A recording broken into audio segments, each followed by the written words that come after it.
Good afternoon, everyone, and welcome to Market Movers on Cheddar. As the Francis Scott Key Bridge collapse last week weighs heavily on the city of Baltimore and those immediately impacted, it is too affecting the national economy.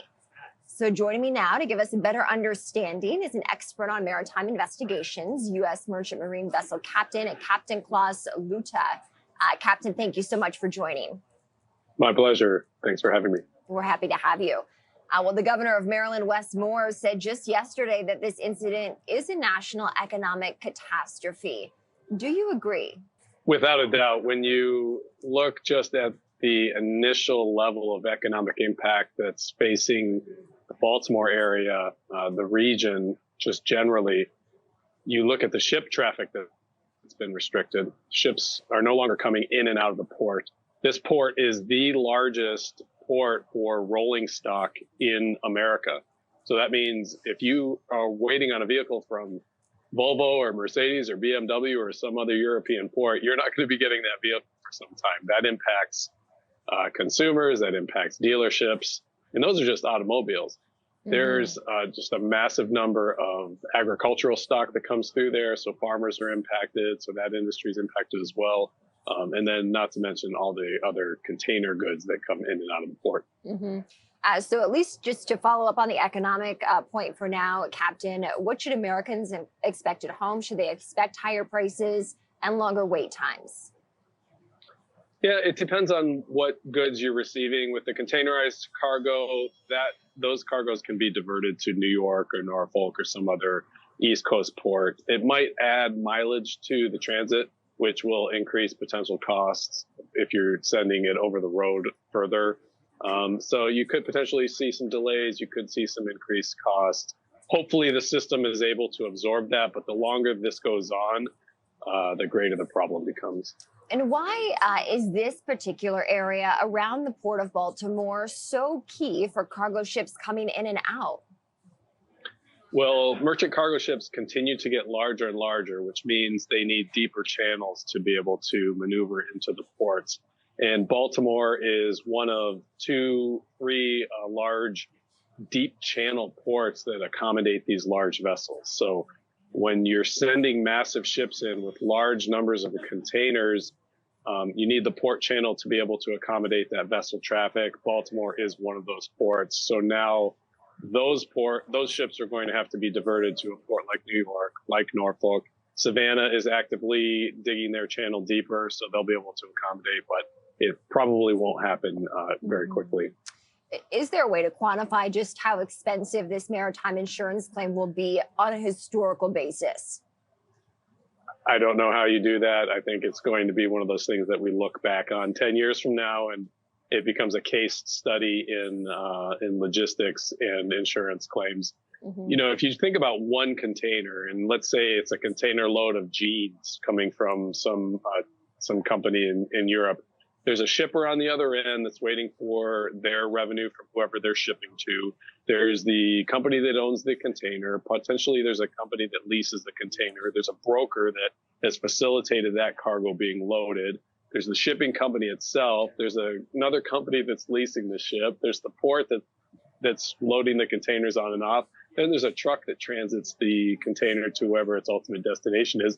And then that hopefully gets sold to the consumer. So there's a long chain of interested parties for every piece of cargo that's on that vessel. And there are thousands and thousands of containers. So if you just look at the cargo alone, it's going to be a devastating insurance impact.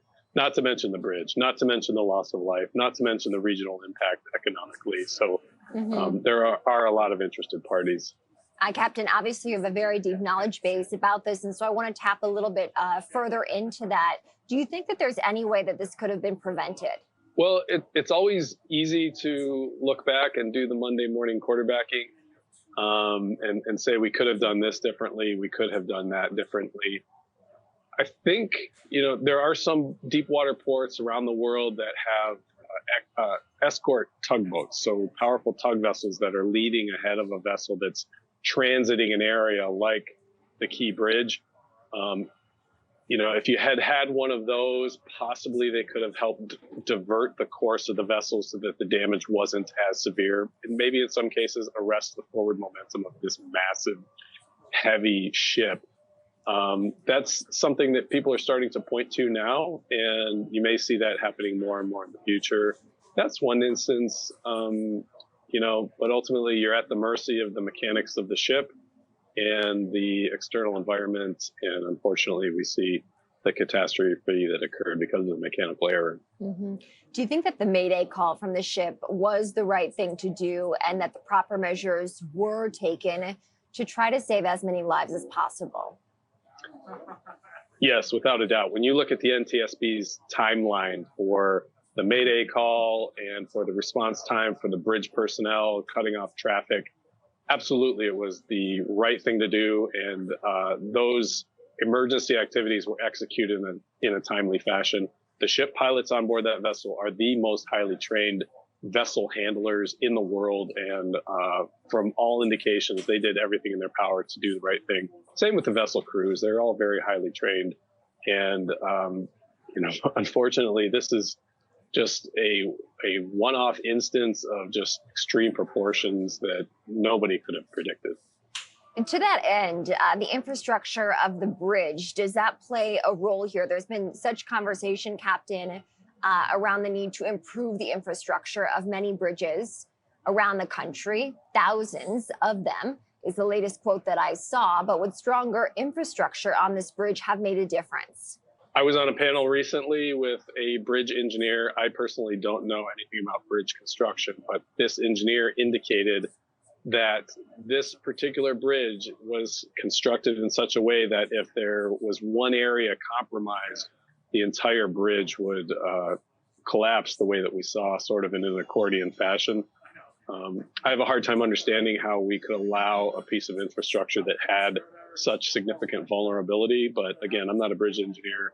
I'm not a city planner. And so I don't really have much to add, except that it's just a terrible, terrible tragedy and catastrophe. It absolutely is. And we're thankful that we can get your knowledge here to make sense of it and try to move forward. So in terms of the economic impact, any indication as to when things might be up and running again in the Port of Baltimore? Well, the reports of the response time are just incredible. I had heard a report the morning of the incident that morning they already had signed a preliminary salvage contract with a company to begin removing parts of the bridge. A crane is already in place as of either Saturday or Sunday, and they removed the first piece of the bridge wreckage.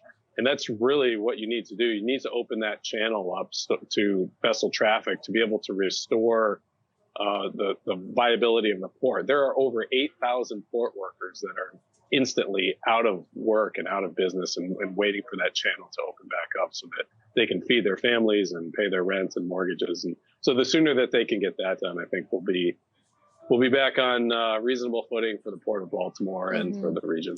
For our viewers, Captain, again, because you are a top expert in this field, what else do they need to know about this accident? Well, I've worked on these types of vessels all around the world. I've been in and out of the Port of Baltimore dozens of times. And these sorts of things with vessel engines do occur. It's not unreasonable to expect it to happen for one reason or another. All indications were that this vessel was operating safely. The maintenance had been done properly, and everybody aboard was doing their jobs effectively. Unfortunately, it's just the case at first appearance of mechanical error that could not be avoided. And hopefully we don't see this again in our lifetimes. All right, U.S. maritime expert. Thank you so much for joining. That's Captain Klaus Luhta.